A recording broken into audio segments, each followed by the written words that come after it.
সল্টলেকে রাজ্যের আইনজীবী, তার ছেলে, নাতি, তাদের বেধড়ক মারধর করা হয়েছে বলে অভিযোগ। কারা মারলো, কেনই বা মারলো? আচ্ছা, ঘটনাটা কি ছিল? রৌনক রয়েছেন আমার সঙ্গে, বলতে পারবে রৌনক?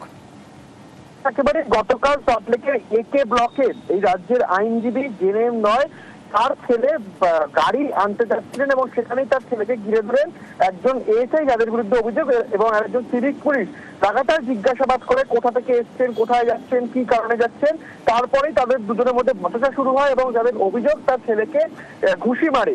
তারপরে আইনজীবী ছুটে যায় ছেলেকে বাঁচাতে এবং সে আইনজীবীকেও গালিগালাজ করা হয় এবং বেধড়ক মারধর করা হয়। ইতিমধ্যে আইনজীবী সল্টলেকের একটি বেসরকারি হাসপাতালে চিকিৎসাধীন রয়েছে। তার যে পেলভিক বোন, সেই পেলভিক বোনে ফ্র্যাকচার এসছে এবং এই ঘটনার জেরে তাদের পরিবারে মোট 3 জনকে পুলিশ মারধর করেছেন। এবং শুধু তাই নয়, তারা একটা গুরুতর অভিযোগ করছে নাকি পুলিশের তরফ থেকে তার পরিবারকে সকালবেলা ফোন করা হয়েছিল এবং যাতে তারা কমপ্লেন না করে, যাতে অভিযোগপত্র না লেখায়, সেই বিষয়ে কিন্তু পুলিশের তরফ থেকে নাকি তাদেরকে বলা হয়েছে।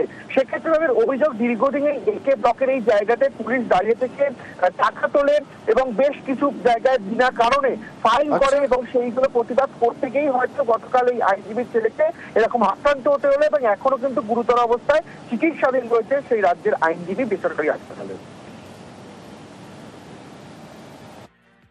আমাদের গাড়ি একে পার্কের সামনে পার্ক করা ছিল। গাড়িটা আমার ছেলে আনতে যায়, গলির পাশে দুটো পুলিশ দাঁড়িয়ে, ড্রিঙ্ক করা পুলিশ দাঁড়িয়ে আমার ছেলেকে উল্টাপাল্টা কোশ্চেন করে। ছেলে বলছে, কাকু আপনি এত কোশ্চেন করছেন কেন? আমি গাড়ি আনতে যাচ্ছি, আমাকে যেতে দিন। এইটুকু বলার পরেই ছেলেকে দুম করে ঘুষি মেরে দেয়। মুখ থেকে ছেলের রক্ত বেরিয়ে যায়। ছেলে ফোন করতে যাচ্ছে, ফোন কেড়ে নিচ্ছে, ফোন করতে দিচ্ছে না। ছেলে পুলিশের দিকে তাকিয়ে এদিকে ফোন করছে, বলছে বাবা বাবা, ফোন কেড়ে নিচ্ছে। বাবা বাবা শুনে বাবা এখান থেকে দৌড়ে গেছে। ওখানে দেখে ছেলেকে মাথাটা নিচু করে পুলিশ ধরে আছে। ওকে দুজন পুলিশই কি মদ্যপ অবস্থায় ছিল? একজন ছিল তুষার বলে, একটা এএসআই, একজন সিভিক ছিল। হাজব্যান্ড যখন দৌড়ে যায়, হাজব্যান্ডকে ধাক্কা মেরে দেয়। ওর বোনটা ফ্র্যাকচার হয়েছে।